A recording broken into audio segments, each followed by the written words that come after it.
Hello there, Internet. MegaMogwai here, and I got another Legends of Runeterra video for you guys today. And today we are going meta yet again. Like I said a few days back, every 4 or 5 uploads, I'm going to feature a top tier meta deck in this channel. I'm going to pilot it to showcase it for newer players specifically, and for, you know, all kinds of people who want to see the top tier decks in action and why they are as good and as popular as they are.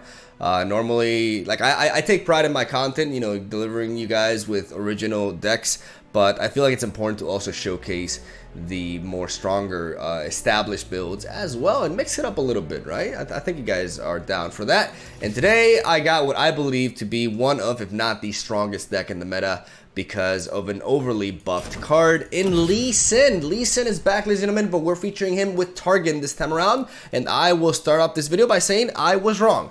Early on when I uploaded, I mean, it was literally day 1 after the day that the card got buffed. I basically designed a Lee Sin deck with Noxus and Draven, which I am very fond of that archetype, honestly. And I believe that was the best way to play Lee Sin, because I thought Targon would be a little bit too inconsistent, and I didn't really realize just how much stronger Lee Sin actually was, and how consistent this regen combination would end up being. So, you know, sometimes I'm wrong about things. I don't predict correctly, and I will be the first one to admit that. Targon Lee Sin is the best and strongest deck for Lee Sin. And I'm going to showcase in this video a little bit as to why, right? So, first of all, as you guys can see, we are only running one champion in this deck, and that is Lee Sin. This is a similar deck building approach as the one that I took back in the day when I built Twisted Fate with Targon. And that is incorporating the Solari Priestess, which has a very nice chance of creating or invoking the Written in Stars. In case you don't know, Written in Stars is a celestial card at 4 mana that says draw a champion, reduces cost by 1, and grant it +2/+2. I used this in my Twisted Fate deck with Targon, and it was really efficient and super consistent at allowing me to find my build around champion, right? And one of the few reasons to run decks with only 3 champions instead of 6. So with this, we have a pretty damn good ability at finding Lee Sin, especially because we have a lot of card draw as well, or cycling rather, with the likes of Guiding Touch and Pale Cascade. We can play spells as we cycle through our deck and we search for our champion. So we also thin really well with Deep Meditation. While we will not be drawing Lee Sin with this, we will be thinning the deck out of 2 cards, which will increase our chances of drawing him. In my experience playing this deck, even though I'm not the most experienced Lee Sin Targon player, because I've been dodging this deck like the plague a little bit because it's been everywhere, and I did not want to run into a bunch of mirror matches, my limited experience tells me that it's actually very easy to find Lee Sin and put him to work. So how does this deck win? Well, it's very simple. We 1-turn kill our opponent. Yes, we killed him in 1 hit. Sometimes we get a little bit of chip damage prior, dropping down to 18, 16 health. But we basically deal the vast majority of the damage in 1 turn, and a lot of times we just deal 20 directly. So how do we do that? Well, we give Lee Sin Overwhelm. Zenith Blade is fantastic with Lee Sin. I also really underestimated this card because I figured Might would be better just because the fact that Might is burst speed and provides you with more attack as well, which means that you require less setup to get the full burst. The problem is, because Might is limited to 1 turn, if your opponent has something like a Frostbite or a Stun, then your entire Lee Sin play is completely countered. While Zenith Blade, by granting Overwhelm, allows you to just keep threatening your opponent every turn you are to attack with him, which really does make a big difference, and is, like I said, something that I overlooked at first. Zenith Blade right here onto Lee Sin allows us to grant him Overwhelm, like I said, and therefore when we level him up and we Dragon's Rage an enemy that we challenge, we will either kill or recall the enemy that we're striking, and any sort of, and we're also dealing that same damage to the opposing Nexus. And since we've cleared the blocker, then Lee Sin with his Overwhelm keyword will strike onto the Nexus directly again, which means that we'll deal double damage. So our objective is to get Lee Sin to 10 attack, which is relatively easy to do, because we are playing gems. Mentor of the Stones is a very, very key enabler here, as we are granting Lee Sin +1 attack and getting 1 mana burst speed spells going on as well, which allow us to give him Challenger and Barrier very easily every round, right? So that is the general consensus of this deck. We have what is an early game comprised of Eye of the Dragon alongside Spacey Sketcher, and like I mentioned prior, Solari Priestess, and Tasty Fatefolk with the 4 attack lifesteal, which we can buff. We can also give Zenith Blade to Tasty Fatefolk in a pinch against aggro decks. We can give him a little bit of health with Pale Cascade as well to survive certain things. And we can just buff him. And this card can be absolutely devastating for aggressive decks. And it can allow us to buy time to build up our 1-turn kill combo. We are, of course, running a full set of Deny. This card is incredibly important with Lee Sin, as it will allow us to stop any sort of disruptive spell that is aimed at removing Lee Sin. And that's why we're running our 4th Deny in a way in Bastion here as well, for protection against Lee Sin mostly. And that is the deck list right there. Very, very fine-tuned, very strong. Behold the Infinite is basically like another cheap spell that allows us to generate cards, and it allows us to trigger Lee Sin as well, which is basically the only reason why we're playing this here. And yeah, man, very, very powerful archetype. I believe this is actually, even though, you know, opinions differ, and some people have it listed differently in metagame rankings, but I think Lee Sin is actually the strongest deck. I think this deck is super consistent at what it does, and I do believe it is unhealthy overall for the game in its current state, because it is too effective at what it does. It's too effective at just one-shotting you from zero. And you may think, well, you know, decks can be good. That doesn't mean we have to nerf them. And I agree. The problem is, I don't think this is a healthy way of playing the game, basically, because there's very few things you can do to actually eliminate Lee Sin. Unless you're playing Frostbites or Stuns, if you're playing any other archetype that doesn't have access to these things, which is a shitload of decks in the game, you don't really have ways to deal with Lee Sin. You know, unless you're playing Shadow Owls with Vengeance, it's just really, really tough. Hush is not really a counter, because Hush does not stop Dragon's Rage, so it won't take down Lee Sin. It'll just stall a little bit. The same can be said for Frostbites. So like even the dedicated answers are only really stalling 1 turn, right? Which turns the match into a very uncomfortable race. And I just don't think this play pattern is overall good. I think Lee Sin needs to be toned back down a little bit. I think they overdid it with the buff. But, you know, it's always something that they can retract on. You know, we're not Magic the Gathering, which means we can change cards, and it's fine. So I definitely do expect him to be nerfed a little bit, though I do like the fact that we have an alternate win condition in the game and a different play style. But I think it's been overtuned a bit too much. I just don't think it's good. And that's where I'll end this bit of rant, I guess. I still wanted to showcase the deck in action. I got some really solid games, and really solid examples as to the power level and the consistency of this combo. And that's where I'll leave it. Have a solid day. Thank you guys for watching. Stay tuned for daily Legends of Runeterra content. Hope you enjoyed the games, even though you haven't seen them yet, but hopefully you do. And hopefully I get better with outros. Love ya. And I'll see you around. Alright, let's go. As we're facing Sejuani Twisted Fate. Okay. I'm not sure if this is like actually a thing, but I honestly may want to keep I mean, Mentor of the Stones here is really, like, the fact that we have Lee Sin in our hand means that we don't really need to resort to Solari Priestess. I'm going to mulligan her away. As I do have the Mentor of the Stones, so we'd rather find some more early game options, so we have something to... Eyes up here, or I'll cut 'em out. That's kind of harsh. It would be nice to have a unit to support with Mental Stones with. But I can also live with this. So clearly a plunder-based deck aimed at leveling up Sejuani. We definitely need to be careful about that. Gems are superb. Bad with the teeth, though. There's a parley.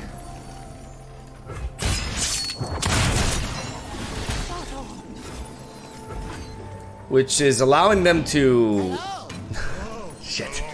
Just allowing them to actually like level up at a alarming speed here. Open wide, sugar. I think I would want to. Do I want to concussive palm here? Can I take this hit? I can take this hit. Force is meaningless without skill. Ba-da-da-dum-bum-bum.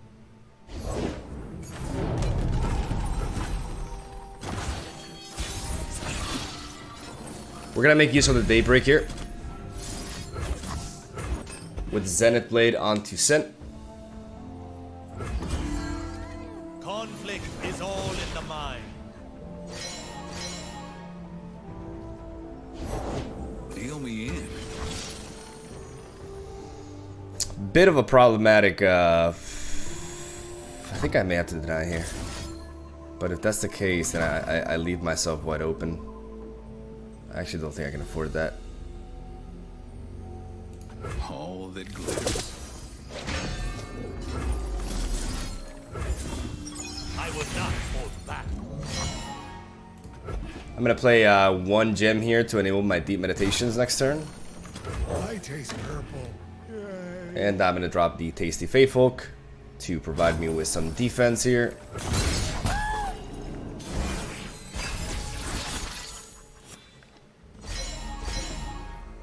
We do have some health gain. 2, 3, 4, 5, 6, 7, 8, 9. And 9 cards in hand. You know what? I mean, I'm not going to prevent the plunder this turn, which is important to note. So I think because of Palm is something I have to hold on for later. I'm wondering about. Let's. To be very, very mindful here. Conflict is all in the mind. I'm gonna resort to this gem here. I could have gone for. I could have gone for the Zenith Blade onto this. Probably a play that I should be looking for, but I can definitely wait for next turn. I need to keep my deny open. I will not hold back. I'm gonna go with this first. We don't need to go for deep meditation right now. Just need to be smart about things here. We need to get our health back, and we need to watch out for Sejuani. Sejuani is the biggest threat here, by far. Which means we have to go for an attack next turn, and we do have the Lee Sin enabled here. 1, 2, 3. Okay, so we have some options here. I think we have to go for a deep meditation now. 1, 2, 3, 4, 5, 6, 7. Okay, yeah. Conflict is all in the mind. This makes sense.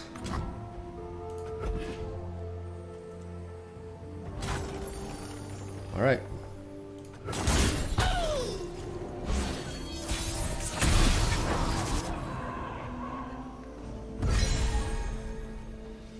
Okay, so 1, 2, 3, easy for us to meet. Can we get him his attack? 7. Conflict is all in the mind. What can I do for 2 damage here? I think I have to resort to. Patience is underrated. I have to resort to you. Conflict is all in the mind. I'll see this through.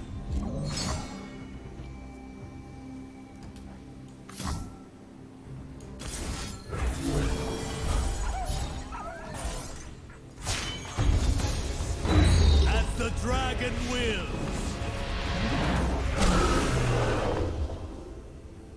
There we go. My lands need me. Center your spirit.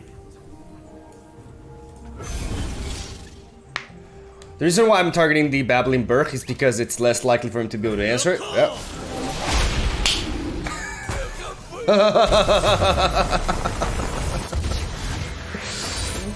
Oh. Thank you, dragon. I thank you, Lee Sin, for giving me that free win. Oh my god. This deck is disgusting, man. This deck is so disgusting. That's my first game with the deck, by the way. Like I played against it enough to know how to play it, right? But that's my first deck with my first play with this deck, and yeah, I was like getting beat on the entire game, and then I just pull an OTK out of my ass, right? The reason why I dragged the Babbling Birth there instead of something weaker is because I didn't want to give my opponent the chance of having some sort of way of dealing damage to his own things. I don't know how with the combination of Bilgewater and Freljord, because it's not like it's Bilgewater and Noxus, right?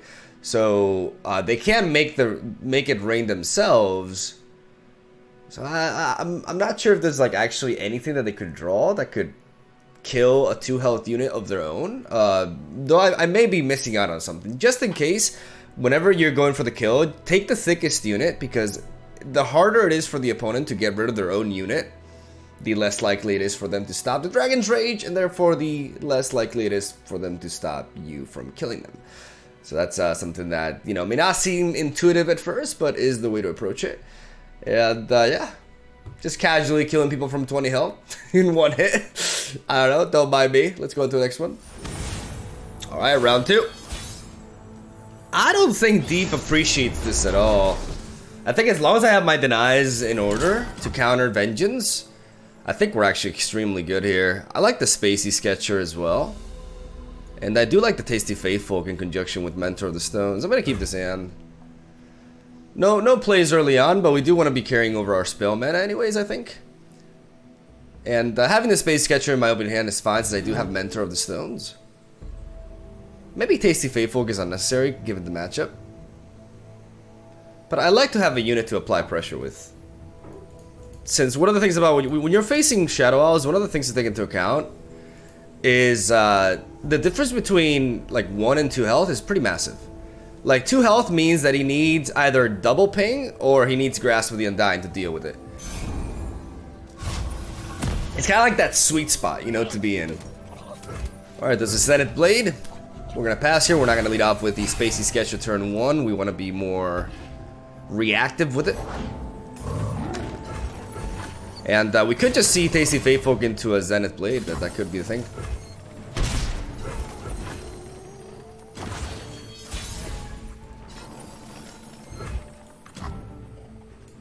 Looks like I'm ready.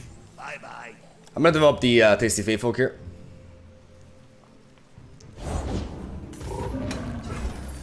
I could attack, but I'm just gonna promote his game plan there of tossing. So I'm just gonna remain in the back. It's nice to have a blocker though. As we see Lee Sin right here. Oh, fresh sword. Alright. Definitely not used to seeing Blighted Caretaker in Deep, but I'm gonna pass here. See, a good play there would have been to pass back, I think. Maybe making me burn all that mana, but I mean, at the same time, can you really... Can't blame him, right? Extend your senses. I don't know if I want to commit to the Zenith Blade so fast here. Especially next turn, they could have access to a Vengeance. And we don't have any backup as of right now, so we're going to hold back here. We're going to hold back here, and we're going to resort to you. Enter, traveler, and Stop staring! I could go for a Sonic Wave, but I want to keep my Lee Sin in hand. I don't need to attack him right now per se either. Like, I can just build up for it. I am lacking a few tools here. So I could just make this man burn his mana. But then again, choose the right time to strike. nah, buffing this is really good. Like, granting the buff here is really strong. Alright.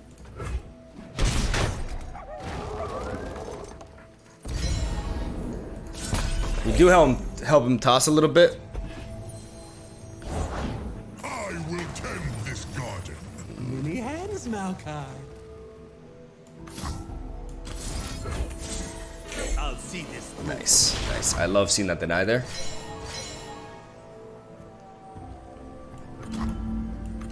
I fight with my spirits, not my fists. Our enemies would be foolish to underestimate you. Give me the stuff! Stuff make happy!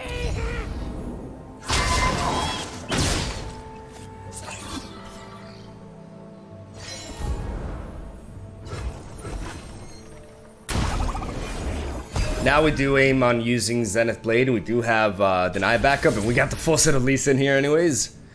We're looking for the OTK here, but we need to be wary. What is he doing? He's targeting that. That is a little bit concerning. I think I may... No, I don't want to deny this, right?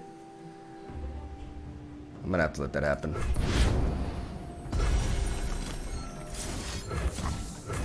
That's a solid play. Taking away my gems like that. But luckily for me, I do have double Lee Sin, which allows me to have like a couple of plays here. But we're in a bit of a predicament here. Interesting. We're getting my Lee Sin here. Concussive Palm is something that I think I may be able to play around here. I'm gonna do this.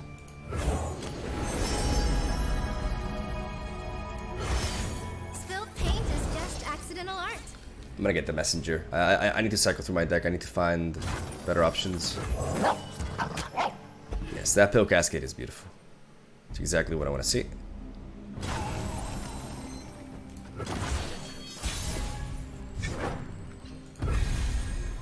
Maokai's close. 6 spells, 4, 5, 6. We need one more turn. We need one more turn. No, we need to get rid of this Maokai. That's what we need to do. Our enemies cannot hide.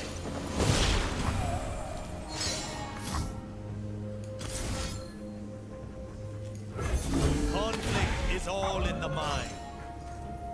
Strike firm. Prepare yourself.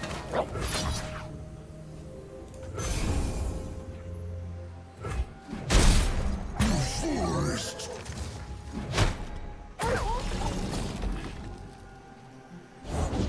I will tend this garden. Many hands, Maokai.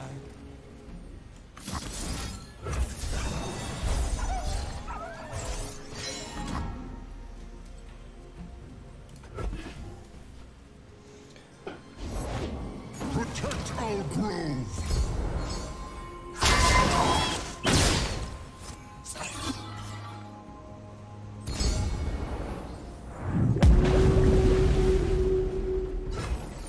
So he's gonna level up Maokai here, which gives me just one more turn, but that's really all I need to survive here. But I do have to make use of my plays as best as possible. I mean, I do have the ability to Solari Priestess. Is underrated. Solari Priestess next turn is actually really neat. I don't need any more attack than this, so I'm gonna go ahead and discard the Zenith Blade.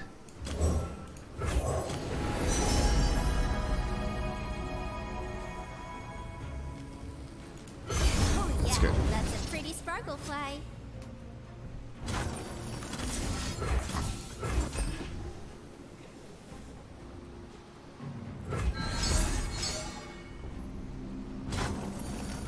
Give them grow tall. Grow strong. Alright, Maokai's in, leaving us with just 4 cards, but we have everything that we need. We've established protection for Lee Sin. And our opponent may be winking and stuff, but he's in a massive pickle here. We're gonna lead off with Solari Priestess. Our Lee Sin is so thick that we don't really care about this sapling challenging us. And our opponent has not developed Maokai yet. We do not give a single fuck about that. Enemy quivers with fear.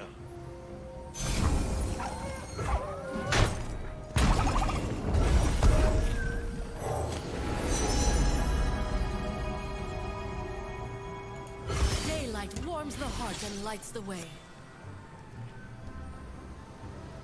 We're gonna get the Obliterate.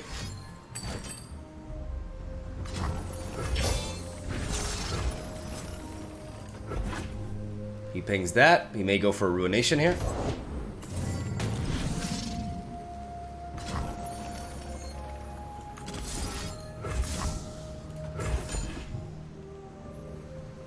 We're gonna deny that. I will not hold back. Is there anything else that I think at this point I may want to discard the Falling Comet, because if I don't win now, no, like what can I pull with this potentially? Equinox? Doesn't really make a difference. Yeah, we're gonna pass. Life starts small.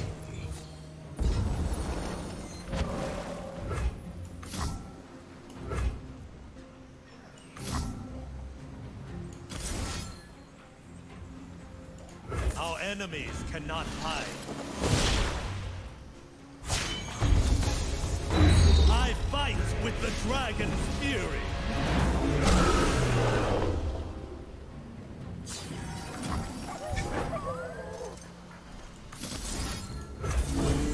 I'll see this through. My lands need me. Center your spirit.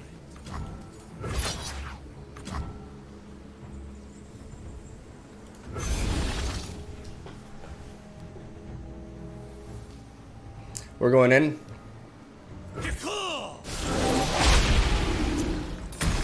And we're going out.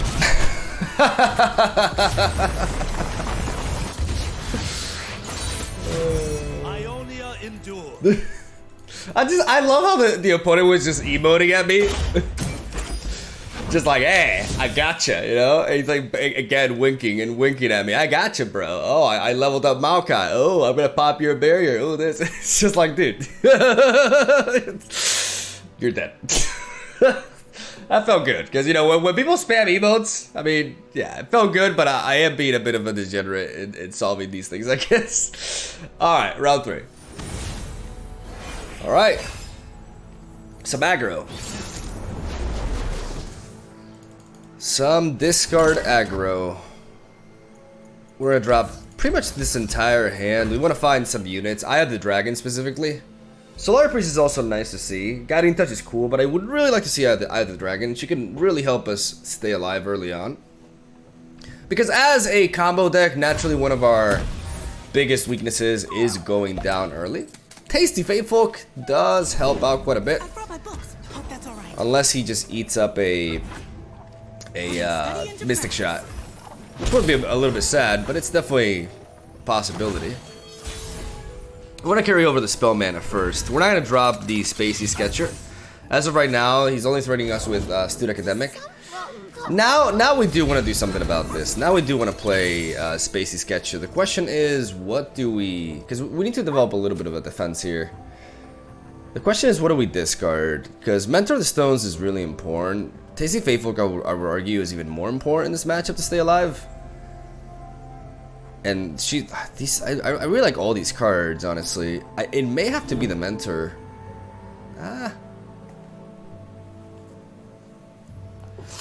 Is it really the Mentor?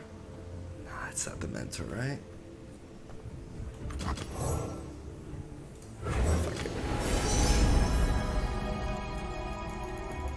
Oh yeah, that's a pretty sparkle fly.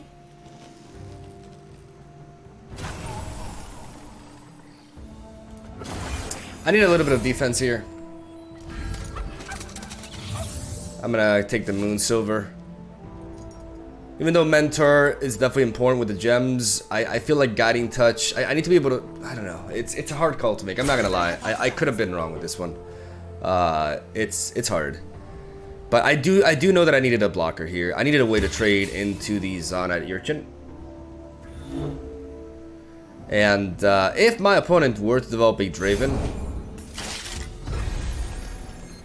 Okay, I don't need the Health Gain just yet. I'm gonna go with this. So Falling Comet is interesting, but I'm more of a fan of the Warrior. I think Golden Life. I think the Sisters. We don't find Ridden Stars, unfortunately, but I think this is fine. I could go for a Pale Cascade here, just trade into this, because this is a problem. Yeah, definitely gonna use it to eliminate this. I can trade you into you. To be fair, I could also just trade into the 1/1, but any ounce of damage that I take...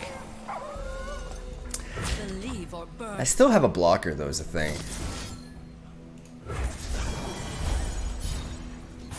Alright, there's your boy. I get to keep 2 blockers after this. I take 4 damage, but I clear half their board. And now I have Moon Silver as well here for Lee Sin. I want to hold on to Lee Sin for a bit though, I think. I think Tasty Faithful is fine. I taste purple. Yay.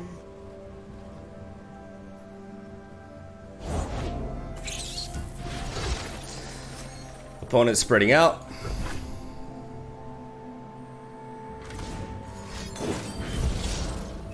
Does knock him out. Okay. It's a scary board. Scary board indeed. I think I'm gonna be resorting to Moon Silver into the Sisters. Alright, definitely gonna block you here. Heretic. Hold still. Believe or burn. Down to 11. Which I'm fine with here. I mean, I could go down to 10 and block one of these.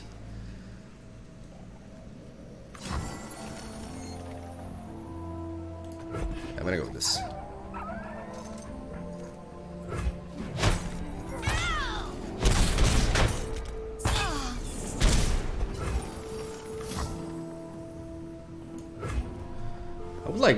I would like to enable the meditation though. Beware the dragon. I'm gonna play Lee Sin. I don't necessarily need to play the Golden Sister this turn. I got some health gain anyways. I'm not super low, considering they only have 3 cards left. Obviously the threat of Jinx is real. I will definitely let them burn all that mana though. Alright, how do I approach this? How do I reach these kids? Conflict is all in the mind. Daylight star will rule the skies. I'm gonna develop the Golden Sister because the lifesteal is invaluable to me. And I still have Pale Cascade to protect my Golden Sister from another Get Excited. What's the worst that could happen? Or that.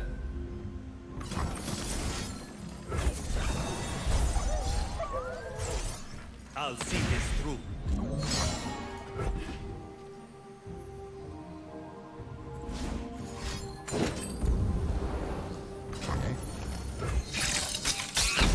Immerse yourself in the unknown. He dropped a lot though. Strike firm. Center your spirit. My writing. 3. We have the meditation enabled. We have quite a bit of health gain here with Guiding Touch, which will allow us to generate this. We find the Eye of the Dragon, which is also really neat. We got options. I have the best job.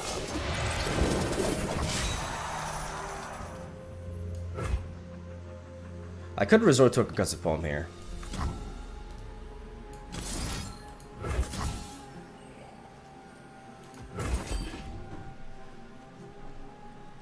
Conflict is all in the mind.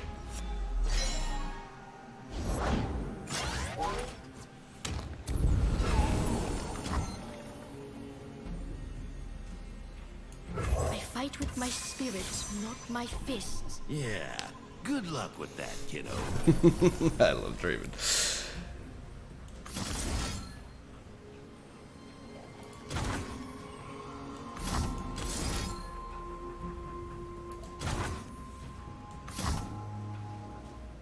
Conflict is all in the mind. I will not hold back. Now that we've enabled the Eye of the Dragon here, But my experiments. yeah, it doesn't have a good attack. What We is got the health gain. done, we return malevolence. And we should get going with the Zenith Blade first. Conflict is all in the mind.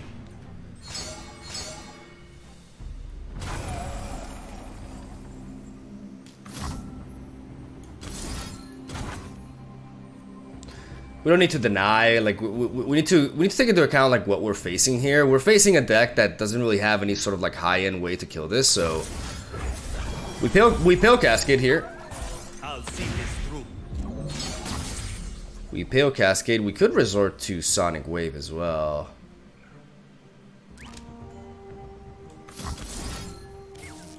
Our enemies cannot hide. The dragon spirit awakens. There's no target that they can actually, like, get excited themselves, so let's do this. On to this. My lands need me. Drag you, let's drag you. And let's drag you. Prepare yourself. And why not attack with you?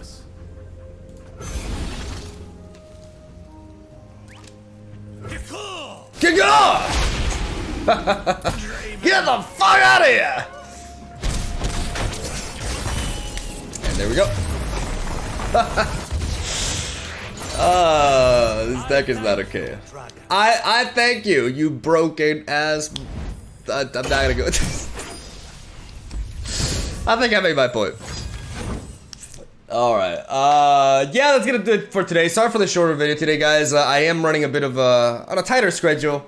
Like, on Mondays, I don't really stream, and I want to go out with dinner with my girlfriend, and we have to go to the supermarket before that, so we're running a little bit bad on time, because we gotta edit this video on top of that, so hopefully that did it for you. I really, like I said, every 4 or 5 videos, I want to showcase a bit of a meta deck and, you know, show players how to play it and why it's as strong as it is. And, yeah, I definitely believe this is the strongest deck in the game, or at least one of the strongest. I don't really think Lee Sin is in a very healthy state right now. Even though it is fun to play, don't get me wrong, I think it's not particularly healthy for the game for a one-turn kill combo to be so easy to achieve. As you guys saw, 3 games in a row, I was able to end relatively easily with Lee Sin in just 1 turn by dealing minimum damage. What I liked about prior versions of Lee Sin, or like Lee Sin Noxus, is that you gotta work for damage early on. You gotta get them low to like 12, 13 before you get the combo off. But the fact that this guy can just like do it right off the bat, and I don't know, I just don't feel like that's okay. And I think, you know, today's video can showcase a little bit as to why that power level is a bit too high in my opinion. I do think they need to revert the buff. I don't think like nerf him to oblivion, but I honestly think 6-mana Lee Sin was alright. You know, maybe I could have used the buff, but I would have started at 5 mana at least, because I think they definitely went overboard. And yeah, I probably will have talked about this in the deck tech video anyways. So regardless, if you like Lee Sin and you like this deck, then try out this variant. It definitely is the best one in my opinion. Shout outs to Team Leviathan Gaming for, I'm not sure who exactly built this from their team, but it seems very, very optimized. Maybe it was Alan, I'm not sure. Regardless, have a solid day. Thank you guys for watching. Stay tuned for daily content. Hope you enjoyed. And I'll see you guys tomorrow with some miss rates. I've seen the comments. I gotta sneeze. I don't know if I'll edit that out. I'll keep it raw. I'm human, damn it. So yeah, tomorrow I'll be back at it with some miss rates, because you guys have been asking for a deck built around that for a while, and I haven't delivered in that, so I'm gonna be working on that tonight, and I'll see you guys with that tomorrow. So love ya, have a solid day. Hope you enjoyed the games, and I'll see you around.